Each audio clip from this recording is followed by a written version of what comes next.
everybody, Charles for HumbleMechanic.com. Today, I'm going to be taking your questions on working with hacks, blower motor noises, belt squeaks, and more. This is episode 160 of the Humble Mechanic Podcast.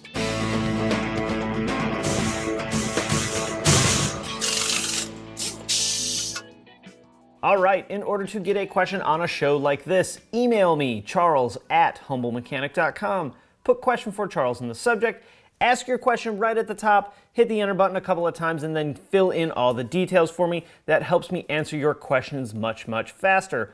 Also, if you don't see your question on a show like this, be sure to check out the Quick Videos playlist on YouTube, where I generally take my iPhone and answer one question. Also, you guys may know the studio is a little bit different. I have some things turned around. Let me know what you think. Maybe I'll just keep rocking this for a while before I turn it back to face the toolbox, which is actually right here. All right, let's talk about the sponsor of the day, which is CRP Automotive.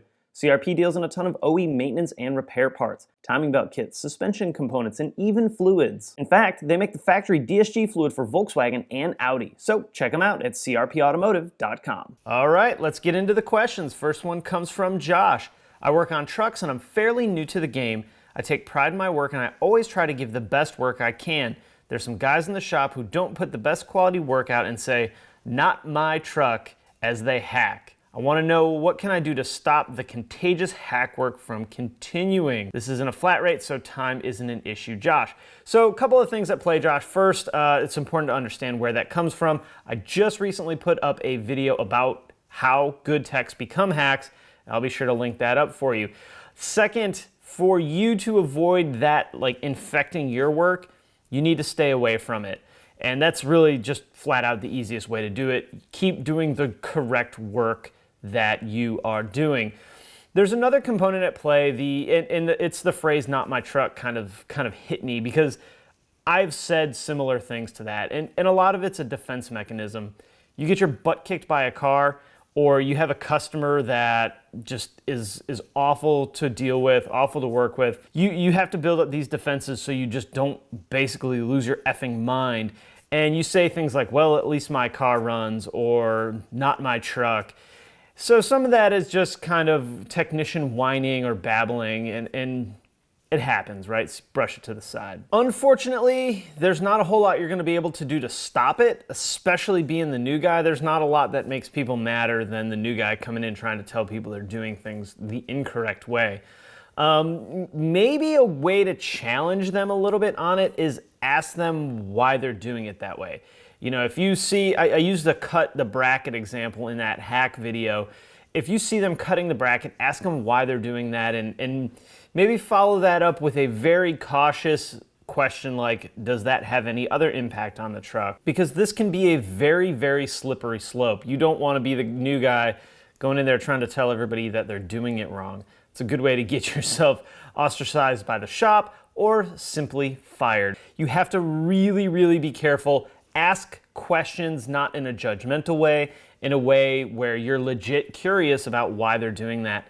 And then, maybe you can kind of figure out a strategy from there. If it's legit hack, like rip-off, fraud type stuff, you either need to let someone know, or, dude, you might need to just get the hell out of that shop. You don't want to work at a hack shop, a rip-off shop, a fraud shop, especially as a new technician. You don't need that in your life. The industry is hard enough, whether you work on big trucks, cars, vans, whatever. You don't need to add any additional stress, any additional concern in your life. So be very, very careful, man. Tread extremely lightly, but I think the probing questions are probably the best way to evaluate the situation and then really get a game plan from there. All right, next one comes from Joey. When I have the heat turned on and the fan set at 2, there's a whistle coming from the blower motor. It is only when the heat is on and the fan is set to 2. 1, 3, and 4 are fine. And any settings I have with the AC going. Could this be caused by 2 bearings and the motors being corroded? And would a shot of WD-40 work to correct the whistle? I actually don't think it is a bearing issue, because I feel like if it were a bearing issue, you might be experiencing it more, although it may just be that RPM that you're experiencing the noise due to a bearing, but I doubt it. A way you can find out is to take the lower cover off the passenger side. So this is gonna be like under the glove box. And Joe, you didn't mention what kind of car. I'm gonna guess this is a Mark 6 Jetta, maybe 2011, 2012. because we actually had a handful of these have a problem. And there were two different issues. One, we replaced a piece in the heater box, and I can't for the life of me remember exactly where this piece went. There's a tech tip about it, and it's gonna drive me bonkers that I can't remember this. So if you guys are watching and you remember what that is, post it in the comments. It's a replacement piece for one of the doors, and I don't remember it being very hard to replace. Also, there was something with stickers inside the heater box that at a certain airflow volume, and this makes sense too because it was warm, that the heater box is warm, that they would actually flap and could create a whistle. So you need to isolate where it's coming from. But if you pull the lower trim cover down like you were replacing a pollen filter, the motor is just to the right of that. So you can kind of put your ear up to it and listen and see if you're hearing the noise there, or if maybe you're hearing it somewhere else in the airbox, and really isolate the location of that noise. It's gonna be hard because if it's air flowing, it's pushing the noise along with it. So it can be challenging. We've had a lot of dashes apart for similar things, and some are coming from the center, some are coming from the driver's side, some are coming from the motor. It very well may be that, but you need to pinpoint a little bit closer where it's coming from and kind of work from there. But I don't think that it's going to be a bearing noise from the motor. Worst case, you can take the motor out and hold it in your hand. Be very careful because it'll want to, get all wonky on you, and see if you hear the noise only set on 2. But I don't think that's a problem. I think it's an airflow. I think that air is hitting something, and either it's a small air leak and that's what's whistling, or it's hitting a sticker or something like that, or it is that that trim piece that I still can't for the life of me remember. I'll do some research and look it up and see if I can find it before I edit out this video and post it, and hopefully post that information in the comments section below. So this one's gonna take some legwork, man. Or if you want to take the super lazy guy approach, just have it on 1 or 3 and then you don't have to worry about it. All right, next one comes from Lucas. I have an '07 Jetta 2.5 5-speed with a belt squeak / chirp of some kind. Typically occurs after a couple minutes of letting the car idle with the AC on or in very cold weather. I'm not sure if the belt simply needs to be tightened or what's going on. Regardless, your channel is great and I appreciate that you engage with your viewers in this manner. Keep being awesome, man. Lucas, thanks, dude. I appreciate that. I'm gonna try really hard to keep being awesome. So the 2.5 belt squeal. There's a handful of things, man, that really could be causing this. So you could have easily a bad serpentine belt, and that's what's causing it. The AC on is creating more load in the engine. I imagine if you turned all the consumers on, heated seats, rear defrost, high beams, hazards, it might actually make that noise a little worse as well.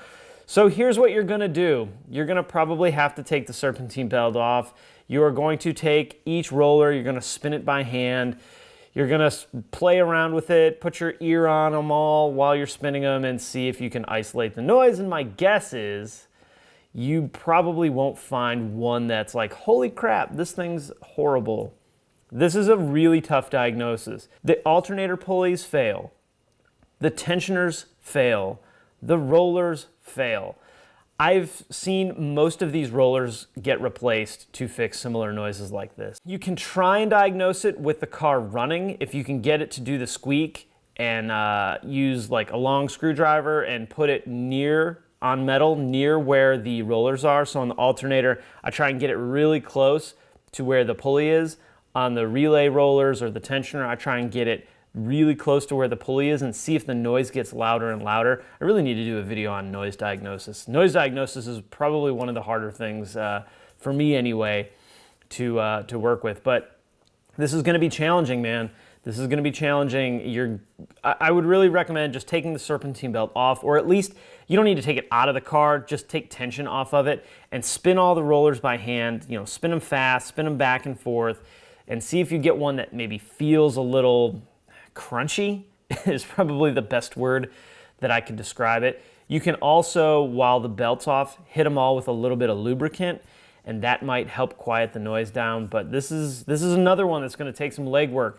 You're gonna wanna put your hand on each one of these rollers. If this were a different car, I would say you might be able to take the AC belt off and only focus on the rest of it, right? The other belt that runs the power steering and water pump and that. But the AC compressor actually drives the other serpentine belt, so you're not going to be able to do that. But you could take the other belt off, start it up, and see if it goes away. That at least eliminates the AC compressor, that tensioner, and that tensioner as part of the problem. But I've seen just about every one of those rollers cause noises, so just knock them out one at a time, put your hands on them. Also take a look at the coolant.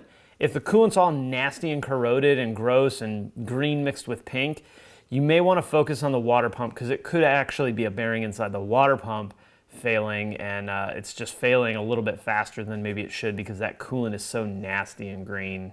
All right, next one comes from Carlos. First, I want to say that I love your videos. Keep doing what you're doing. My question is, and I have a few, if you are a VW Master Tech, does that mean you can pretty much modify / work on most older VWs? Or can you be a base Master Tech with no specialization and be a well-rounded in most cars? I want to work at a dealer, but I also want to work on various cars and flip cars for fun. Carlos, so this is, I am a Master Tech. I feel like I just recently did a video about this. I'll try and find it and link it up. A Volkswagen Master Tech is going to be a more modern technician, but this really depends. I mean, this so much depends from technician to technician. So a really good example is there's two Master Techs at my dealer, me and a guy named Dave. And Dave started, I don't know, 3 years after I did, and he isn't as familiar with the older cars. What I mean by the older cars, Mark IIIs, right? We've never seen a Mark II getting serviced in our dealership. Never had a Mark I come in for service. I think we've had 2 Corrados for a recall on like the heater box or something like that. So his experience is pretty much only Mark IV, B5, and up, very little Torag. Where my experience is kind of Mark III, a little bit of B4, a bit of Eurovan, Torag, and then up.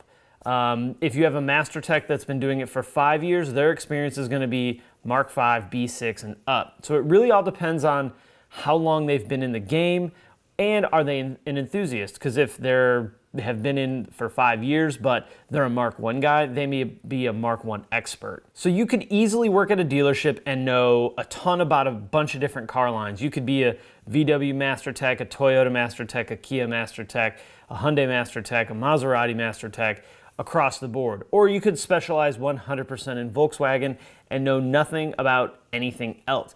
That's pretty common, I think, in the dealership world today, but that is 100% all up to you. As far as flipping cars, I love that. A lot of dealer groups are really not cool with that. I know my dealer group is not cool with that, especially if you bring any of that into the building. You have to keep that 100% separate, like super duper uber ultra separate if you want to do that. But I think it's a great idea. I think it's a great way for techs to make some extra income, buy cars that are busted, fix them up, sell them, and get more cars back on the road and make a few extra bucks on the way. So this is going to be 100% dependent on you and dependent on the dealership that you work for. But dude, if you want to be a dealer tech, I say rock and roll. If you do it for 2 years and end up hating it, you can always do something else. You know, they say toolboxes have wheels for a reason.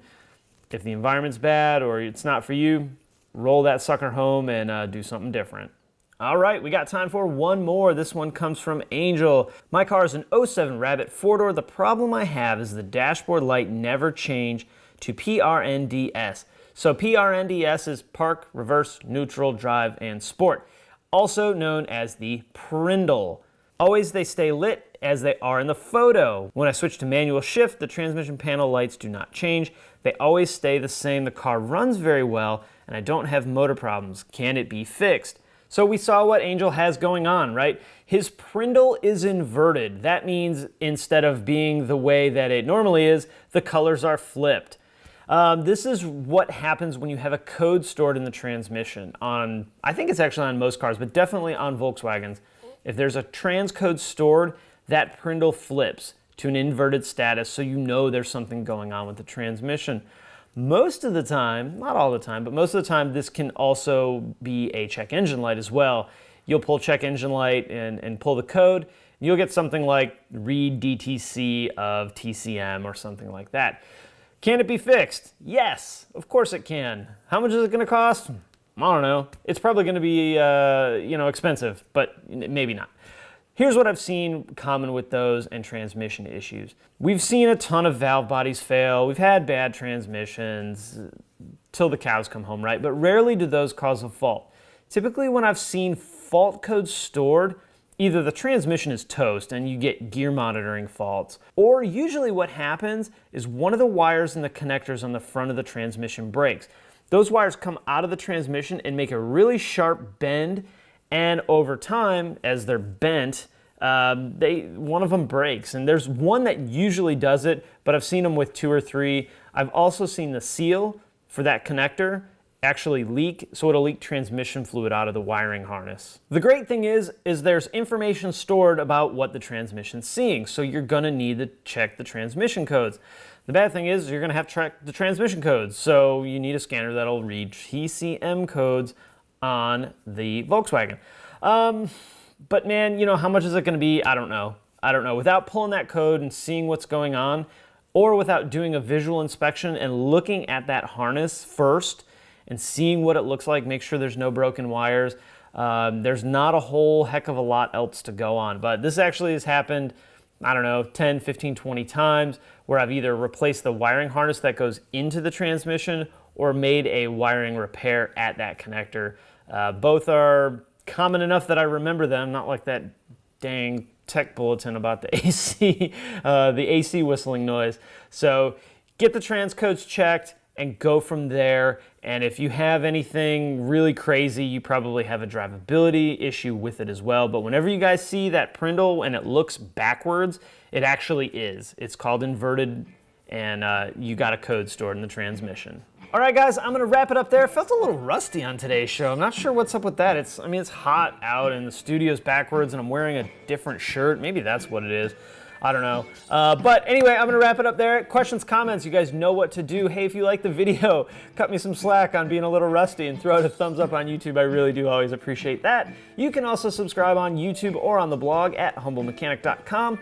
Follow me on Facebook, Twitter, Instagram, and of course on Snapchat. Hey guys, thanks for watching, and I will see you next time.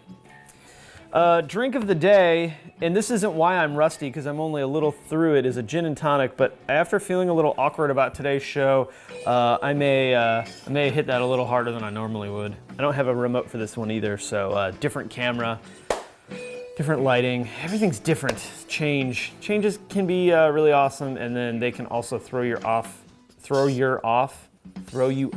your game.